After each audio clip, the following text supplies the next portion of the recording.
galera, tudo bem? Bom dia! Estamos aqui para mais uma aula, quase finalizando a nossa apostila número 3, né? Sociedades africanas é o assunto da aula de hoje. Quando nós ouvimos falar sobre a África, o que vem na sua mente, né? Faça essa pergunta para os seus amigos, para a sua família e várias coisas, e você mesmo. Várias coisas você pensa quando fala sobre esse continente tão cheio de peculiaridades, esse continente tão interessante, ok? Tão cheio de diversidade.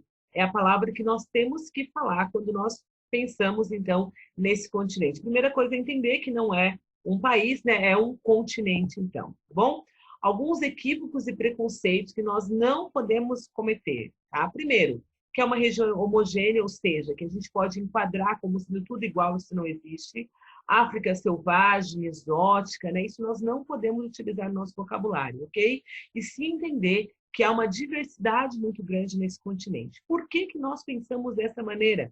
Porque nós fomos educados em uma visão eurocêntrica, ou seja, Europa o centro do mundo, que está na Europa o mais importante, né? Então, tudo isso foi minando na cabeça das pessoas essa visão preconceituosa sobre esse continente. Essa visão, né, ela vai ser reforçada com a Conferência de Berlim em 1885.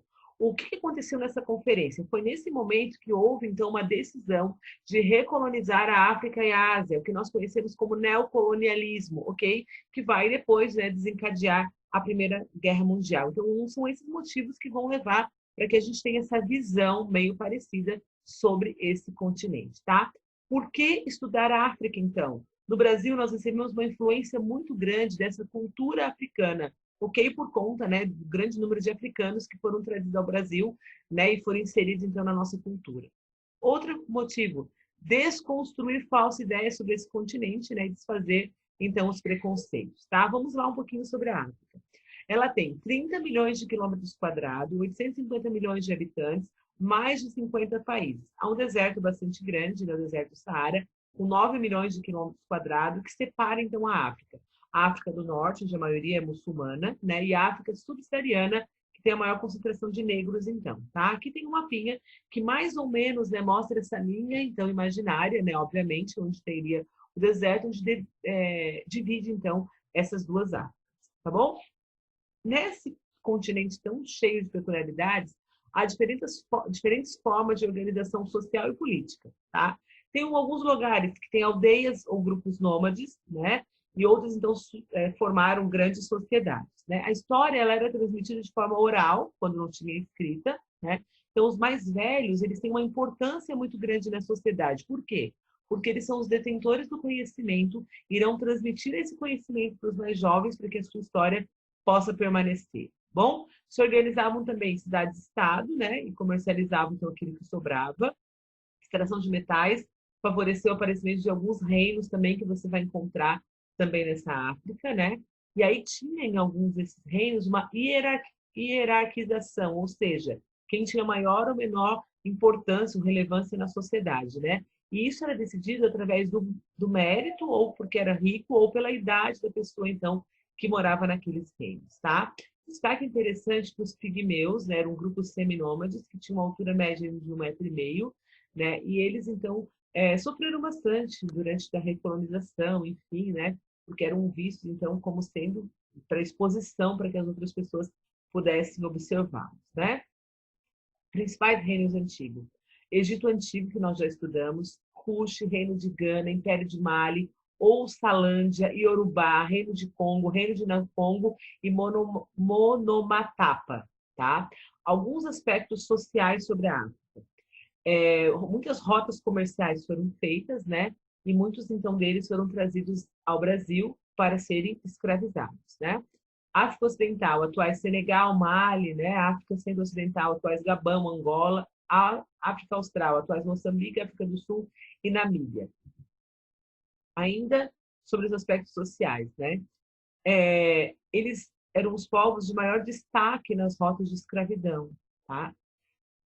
Por quê? Eles valorizavam muito as descendências, então eles tinham muitos filhos, né? Por quê? Porque se tivesse bastante filho, com certeza ia continuar o seu nome, né? Ia ter alguém que o apoiasse na velhice.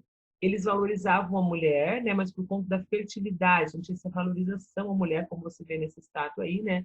Valorizando então a fertilidade, estar grávida, gerar uma vida, tá?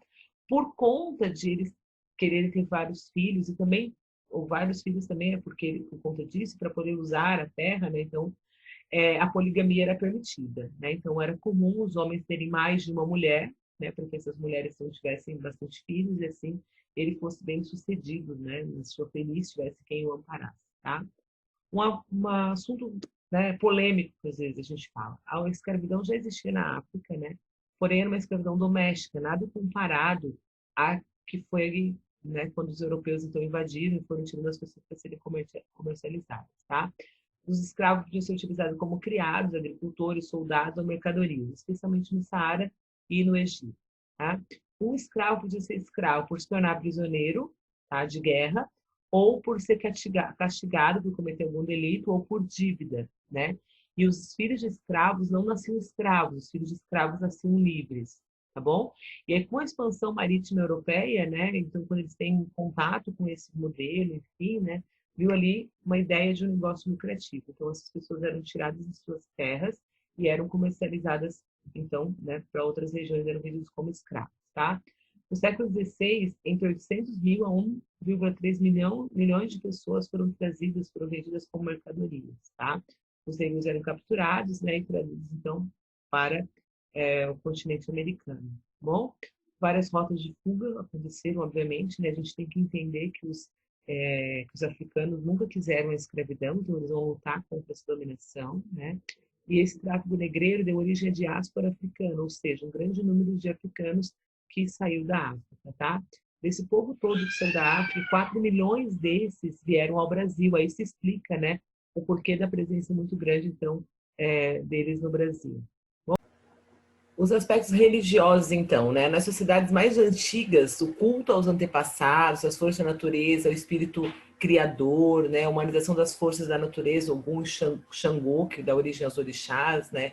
Alguns rituais coletivos com sacrifício de animais e fés, adivinhações, a difusão do cristianismo e do islamismo vai ser bem forte ali na África também, né?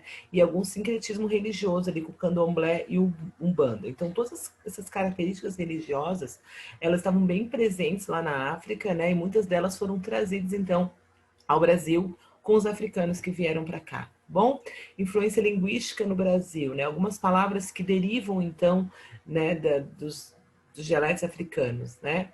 Quimbugo, Kikongo, umbungo, bagunça, moleque, dengo, cachimbo, né? Essas palavras são derivadas de uma língua GG, Nagô, acarajé, jabá e gogó. Tá? E algumas outras palavras de origem africana, samba, cachaça, dendê, fuxico.